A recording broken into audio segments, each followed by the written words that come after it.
Evaluasi yang pertama yaitu evaluasi fisika, yang terdapat uji organoleptik. Uji organoleptik ini bertujuan untuk mengetahui bentuk, warna, tekstur, dan aroma dari sediaan.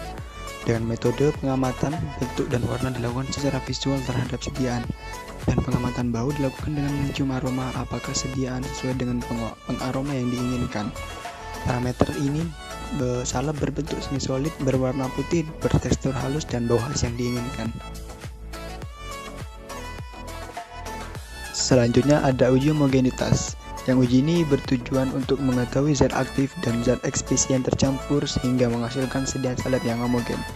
Dengan menggunakan alat kaca objek, metode uji ini dioleskan pada sekeping kaca atau bahan yang transparan dan menunjukkan susunan yang homogen.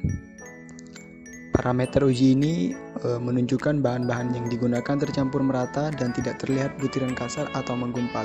Sediaan yang homogen akan memberikan hasil yang baik karena bahan obat terdispersi adalah bahaya dasarnya secara merata, sehingga dalam setiap bagian sediaan mengandung bahan obat yang jumlahnya sama. Jika bahan obat tidak terdispersi merata dalam bahan dasarnya, maka obat tersebut tidak akan mencapai efek terapi yang diinginkan. Selanjutnya ada uji daya sebar yang bertujuan untuk mengetahui daya penyebaran salep pada kulit dengan menggunakan alat kaca bulat. Metode pada uji ini dilakukan dengan cara sebanyak 0,5 gram salep diletakkan di atas kaca bulat yang berdiameter 15 cm. Kemudian kaca lainnya diletakkan di atasnya dan dibiarkan selama 1 menit. Lalu diameter sebar di salep diukur. Setelahnya 100 gram beban ditambahkan dan didiamkan selama 1 menit, lalu diukur diameter yang konstan. Parameter uji ini, sediaan salep yang nyaman digunakan memiliki daya sebar 5-7 cm. Semakin luas membran tempat sediaan penyebar, maka koefisien difusi makin besar yang mengakibatkan difusi obat pun semakin meningkat, sehingga semakin besar daya sebar atau sediaan, maka semakin baik.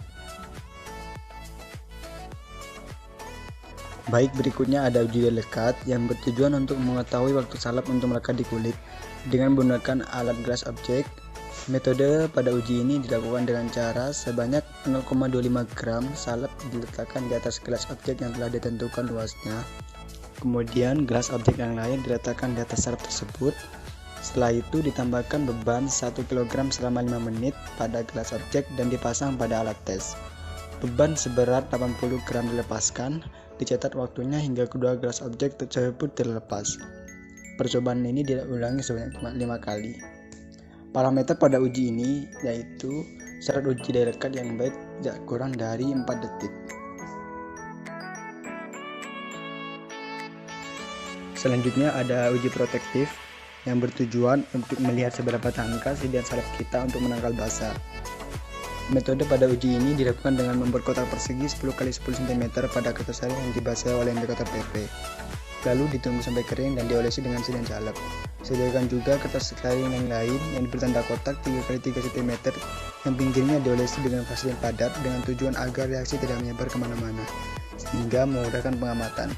Setelah itu dua kertas saring tadi ditempel kotak 3 x 3 cm dan ditetesi oleh KUH.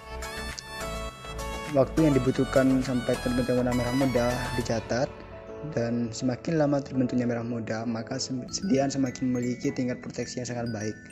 Standar ujinya harus lebih dari 23,38 detik. Selanjutnya adalah evaluasi kimia yang terdapat uji pH.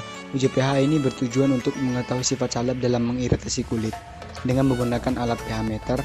Metodenya sebanyak 0,5 gram salep diencerkan dengan 5 ml Aquades, kemudian dicek pH larutannya. Parameter uji ini, nilai pH salep yang baik adalah 4,5 sampai 6,5 atau sesuai dengan nilai pH kulit manusia. Nilai pH yang melampaui 7 dikhawatirkan dapat menyebabkan iritasi kulit.